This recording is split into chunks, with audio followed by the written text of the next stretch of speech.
हाँ बच्चों नमस्कार, आपका बायोटेक चैनल में स्वागत है। तो बच्चों बायोटेक का जो है इसमें ब्लड का आज पार्ट 6 है वो। आज पार्ट जो होता है बच्चों 6 है वो, और बहुत ही इम्पॉर्टेंट पार्ट ब्लड का है, क्योंकि चाहे नीट का पेपर हो चाहे बोर्ड का पेपर हो, हर एक पेपर में जो होता है ब्लड से क्वेश्चन पूछा जाता है वो। लेकिन अब इस वीडियो को पहले स्टार्ट करने के पहले आप चैनल को सब्सक्राइब करें। इससे क्या फ़ायदा होता है कि हर एक वीडियो आपके पास तक पहुँचता रहेगा, और इसको शेयर कर, जिससे क्या फ़ायदा होता है कि हर एक वीडियो जो है वो आपके जो परिचित होंगे उनके पास तक ये पहुंचता रहेगा। तो बच्चों जैसा कि इसके पहले के वीडियो में WBC जो टाइप था वो ग्रेनुलोसाइट्स के बारे में हमने स्टडी आपको कराया था, और आज है एक ग्रेनुलोसाइट WBC, या इसको कहते हैं कणिका विहीन WBC, या कणिका विहीन स्वयं कणिकाएं होती जो है वो। अब आती है कि जिस समय हम कणिका विहीन स्वयं कणिकाओं की बात करते हैं जो है वो, तो इनका जो साइटोप्लाज्म होता है, जैसे कि इनका जो साइटोप्लाज्म होता है, और इसमें जो होती हैं कणिकाएं प्रायः नहीं होती हैं। अगर होती हैं थोड़ी सी जो होती है नीली कणिकाएं पाई जाती हैं, और इनका जो न्यूक्लियस होता है, जिसे ये क्या होता है, इसे हम न्यूक्लियस कहते हैं।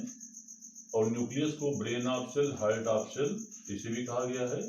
इसका न्यूक्लियस जो होता है एक और थोड़ा सा क्या होता है, ये पिसका होता है या कटा होता जो है वो, और इसलिए इसे हम मोनोन्यूक्लियर इसे हम रुधिराण भी कहते हैं जो है वो। और ये दो प्रकार का होता है, नंबर 1 लिम्फोसाइट्स होता है, और नंबर 2 जो होता है मोनोसाइट्स कहते हैं वो। माने मीन्स क्या होता है कि ये जो कणिका विहीन WBC होता है ये दो प्रकार का होता है। नंबर 1 लिम्फोसाइट्स होता है, और नंबर 2 क्या होता है, ये नंबर 2 होता है, इसे क्या कहते हैं हम मोनोसाइट्स कहते हैं जो है वो। अब आती है कि तो फर्स्ट हेडिंग होता है लिम्फोसाइट्स की बात करते हैं। तो जिस समय हम लिम्फोसाइट्स की बात करते हैं तो लिम्फोसाइट्स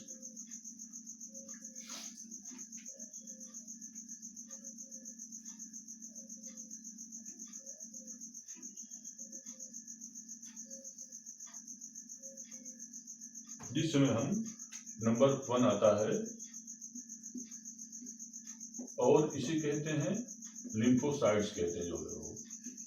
तो लिम्फोसाइट जो होता है यह सबसे छोटे WBC होते हैं, और इनका जो डायमीटर होता है 6 to 16 डायमीटर होता है। माने इनका जो डायमीटर या इनका जो व्यास होता है वह 6 to 16 माने 6 से 16 म्यू इनका डायमीटर होता जो है वो। अब आती है कि ये संख्या में अधिक, और ये स्वयं रुधिराणुओं का जो होता है टोटल WBC का लगभग 20 से 30%, और इनकी संख्या 1.5 से 2.5 हजार, माने कि इतना हजार प्रति क्यूबिक एमएम जो है ये होते हैं वो।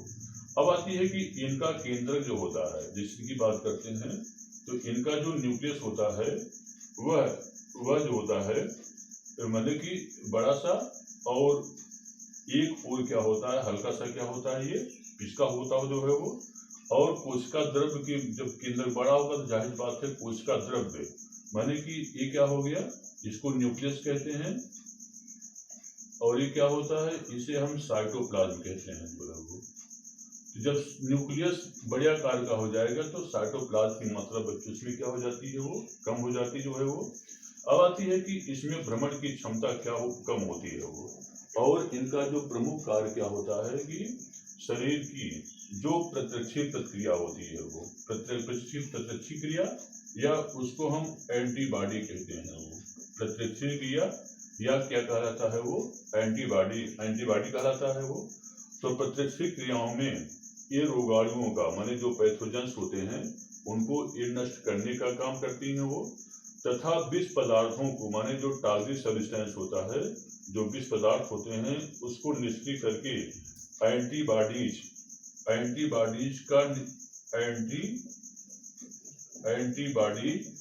का संश्लेषण करने का होता है वो। अब आती है कि इसके जो खोजकर्ता थे जो है वो नोबेल पुरस्कार विजेता एमिल वान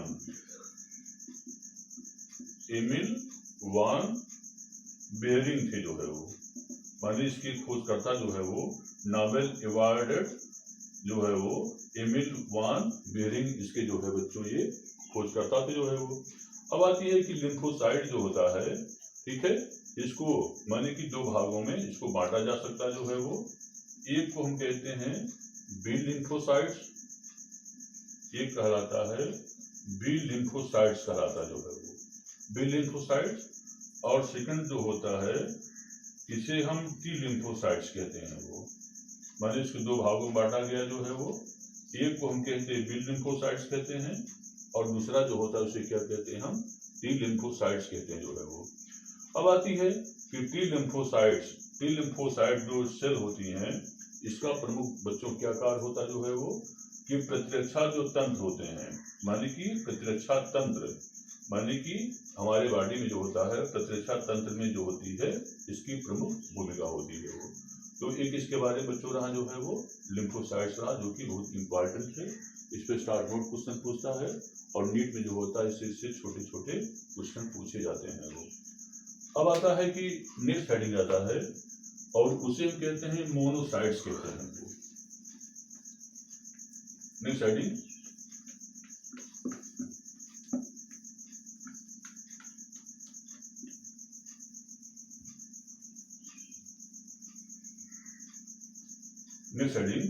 मोनोसाइट्स।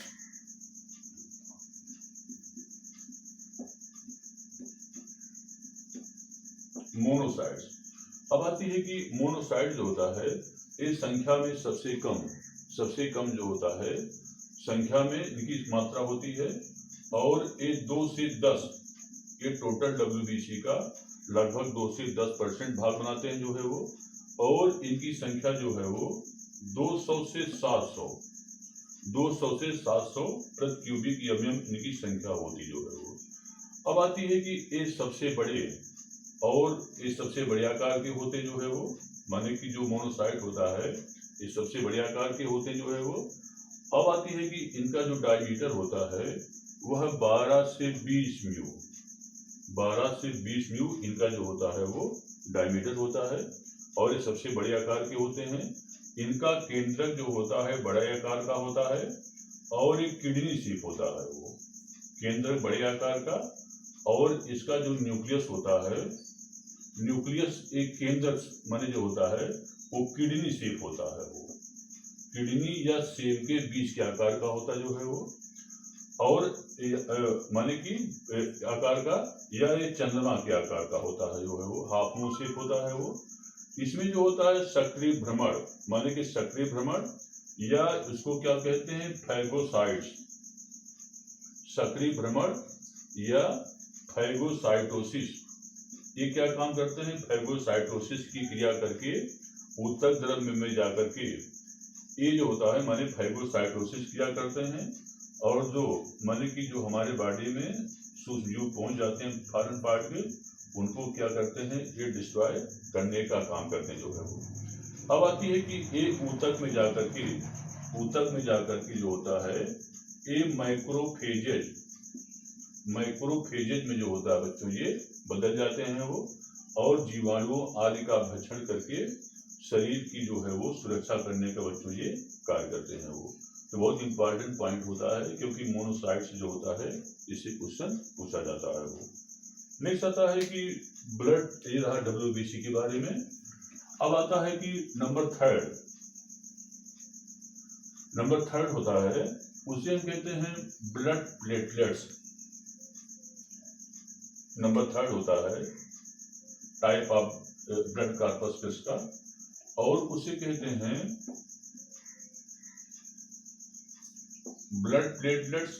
और एक कहलाता है थ्रोम्बोसाइट्स कहलाता है वो, थ्रोम्बोसाइट्स। तो ब्लड प्लेटलेट्स या इसे बच्चों क्या कहते हैं हम थ्रोम्बोसाइट्स कहते हैं। तो एक जो होता है थर्ड ब्लड का कॉर्पस्कल्स होता है, इसे ब्लड प्लेटलेट्स या इसे क्या कहते हैं हम थ्रोम्बोसाइट्स कहते हैं वो। अब आती है कि ये जो होता है केवल स्तनियों, माने क्या मतलब सिर्फ स्तनियों में पाए जाते हैं वो, और मनुष्यों में इनकी संख्या 2 2 लाख से 5 लाख 2 लाख से 5 लाख प्रति क्यूबिक mm इनकी संख्या होती जो है वो। अब आती है कि ये जो होता है इनका जो डायमीटर होता है वो 2 से 5 म्यू व्यास के जो है वो 2 से 5 म्यू व्यास होते हैं वो। एक केंद्रक विहीन माने इसमें क्या होता है, केंद्रक विहीन होते हैं माने कि ये क्या होता है, नॉन न्यूक्लिएटेड होते हैं जो है वो, नॉन न्यूक्लिएटेड होते हैं। और संकुचनशील माने कॉन्ट्रेक्टाइल होते हैं जो है वो, कॉन्ट्रेक्टाइल या क्या होते हैं वो, संकुचनशील होते हैं वो। कभी कभार अंडाकार या उभयोतल तस्तरीनुमा होते जो है वो। अब आती है कि ये जो होता है ये पूर्ण कोशिकाओं में नहीं जो है वो, बल्कि एक बोन मैरो में एक विशेष प्रकार की सेल और उसे हम कहते हैं मेगा कैरियोसाइट्स। Mega karyocytes. तो मेगा कैरियोसाइट जो होता है ये हमारे बोन मैरो में होती जो है वो। तो उसी के विखंडन के पूर्ण टुकड़ों से बने हुए जो होता है ये ब्लड प्लेट्स या थ्रोम्बोसाइट्स होते हैं, माने उन्हीं से टुकड़ों से इनका निर्माण होता जो है वो। अब आती है कि इनमें जो होता है इनका लगभग 50% जो पार्ट होता जो है वो एक विशेष प्रकार का, ठीक है, मतलब अंश जो है पेशियों में, और वह पेशियां कहलाती हैं एक्टोमाइसिन,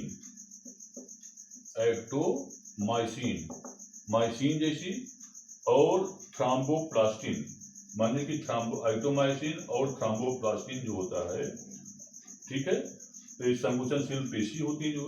और 19% जो है अंश जो होता है इसमें वसा का, और शेष अंश जो होता है वो एंजाइम का होता है जो है वो। अब आती है कि इसका प्रमुख कार्य क्या होता है, ब्लड क्लॉटिंग का होता है जो है वो। इनका प्रमुख कार्य बच्चों क्या होता है, ये ब्लड क्लॉटिंग का है वो। ब्लड क्लॉटिंग मतलब क्या होता है, रुधिर का थक्का जमना। तो माने कि जैसे जब कहीं पर चोट लग जाती है तो देखिए कि एक नॉर्मल मनुष्य में जो होता है 3 से 5 मिनट में, 3 to 5 मिनट में जो होता है ब्लड क्लॉट कर जाता है और ब्लड का बहाना जो होता है रुक जाता है जो है एक नॉर्मल मनुष्य में।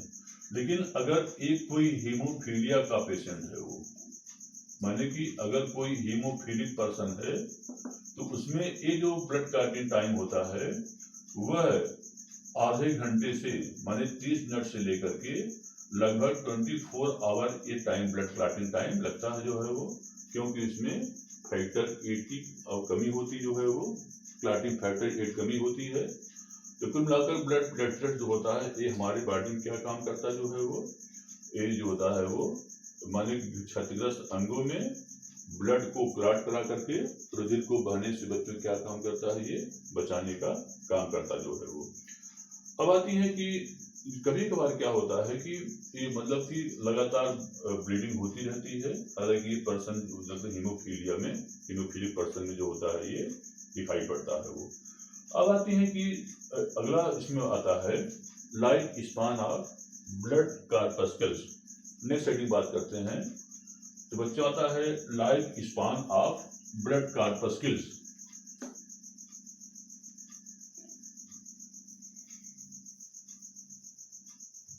Life span of blood corpuscles, life span of blood corpuscles, और इसकी हिंदी होती है रुधिराणु में जो होता है जीवन अवधि होता जो है वो।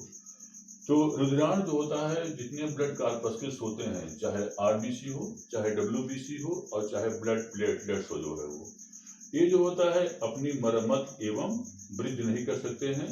अतः इनका जीवन जो होता है वह अल्पकालीन होता जो है वो। अब आती है कि तीव्र गति से पूर्व शरीर में प्रसारित होने के कारण जो होता है इनकी लगातार जो होती है डिस्ट्रॉय बच्चों होती रहती जो है वो। अब आती है कि ये जो होता है ब्लड कैपिलरीज के समय, ये डायबिटीज के समय, ये प्राय डायबिटीज के समय जो होता है ये प्राय जो होता है बच्चों ये टूटते रहते हैं जो है वो। अब आती है कि लाल कीटाणुओं का जीवन काल जो होता है वो मनुष्यों में बच्चों कितना होता है, वो 120 दिन का होता जो है, वो 120 दिन का बच्चों होता जो है वो। तो बच्चों आज तक इतना ही पर्याप्त है। अगली वीडियो में इसके बारे में बात करते हैं। तो लाइक करना, धन्यवाद।